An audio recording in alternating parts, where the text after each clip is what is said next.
Hello, this is a video to showcase the difference between week by week Schoology setup or blue gold groupings setup. Um, there's a couple of different approaches. I don't know that anyone is more right than the other. It's, I believe, going to be a teacher's choice and preference on how you can best deliver content. So I thought I would put this together so you could see what it might look like. A bunch of teachers are setting up. Here are two examples. So this would not necessarily be in your course at the same time. So it'd either be the top one or maybe the bottom one or another version of this. So let me show you the first one, a week by week example. If you want to deliver content, some people are kind of using this. So as a student would log in, oh great, as a student would log into their Schoology course, they would see, um, basically this week one, week two, week three, week four. And this is placeholder language for now. I do not have plans all the way out through that, but I am using a system of green means go. A student might click into week two, for example, and they'll see face to face or they'll see out of school. And again, just an example of how people are approaching this. If you click on face to face, the teacher is going to have maybe some presentation here, part one, and there's a whatever content, a YouTube clip, whatever the teacher wants to do to showcase the new material. They might have an assignment, a classwork assignment that the kids are going to work on in class with the teacher, and then maybe later, so on say Monday, and then maybe even on Tuesday they might have a quiz, for example, just trying to showcase a few different material types. So that could be where a student does the face-to-face. So they'll know, let's say it's the blue group, they come in on Monday, they're working, through Tuesday, they're working, and then the teacher would simply repeat this whole thing to the Thursday, Friday gold group. If I toggle back to the language, or the placeholder language I have, the opposite group might just click right on the out of school folder and see what kinds of things are there. Now this is an example of 4 different materials. The first one could be, and I don't have anything behind this, this is just to show the progression. A screencasting video that the teacher made that's talking about maybe a worksheet, a handout, etc. Maybe there's a homework assignment that goes along with that content delivery. It's maybe a typical PDF that goes to Notability and back to Schoology. A self-check quiz. This is where Schoology will literally grade things for you.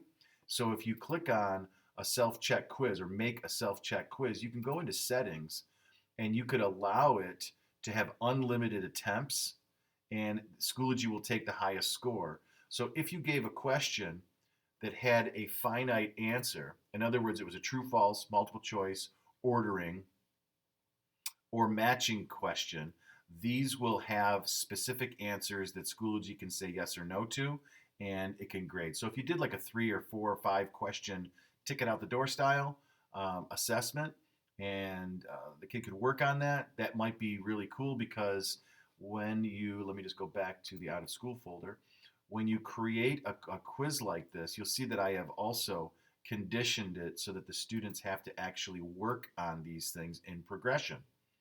So once this loads up, you'll see that I decided that the first thing the kids would work on is the screencast, and then the condition comes up. What can they do with that page? They can view it.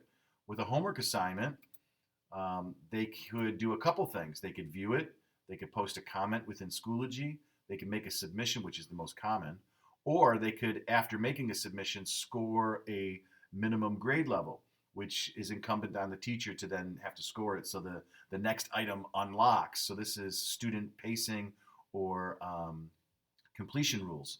The third item is the quiz, and now here I'm going to say in this quiz, they could just view it, they could post, they could make a submission, or you can tell Schoology they have to score at least a 4 out of 5. So if the student only got 3 questions right out of the 5, it would not unlock the next task. They would have to continue to do this over again until they get the minimum score. And of course, Schoology will take the highest of those scores that they receive, because that's what how I set it up in the settings of the quiz. And then lastly, just another PDF where the student has to just view the item. Let's say then they're not even going to submit it because you don't want to grade it. or accept that as something to grade. So that's a little bit of a tangent on setting up student completions, but this is something that a student would do on their own. So in this example, in week 2, the student is clicking on while they're here with the teacher or while they're out of school on their own, working through assignments. So if I go back one more click, you'll see, again, one approach to setting up your Schoology. A second approach could be setting up the blue and gold groups. So this is where a teacher might set, the student would, the student wouldn't see this. This is just from my example, but the students would see this as their main page. If they're the blue group, they click here. If they're the gold group, they click there. So if I was a blue student, I would click in and I would see, here's the materials that my teacher is giving me. And it just goes in order of however you want. Of course, this could be week 1, week 2, or marking period 1, marking period 2. You could house and nest all your folders the way you want. But the only hang up is that if you're going to do group gradings like this, you're going to have to take one more step to assign those tasks to the actual blue or the gold group.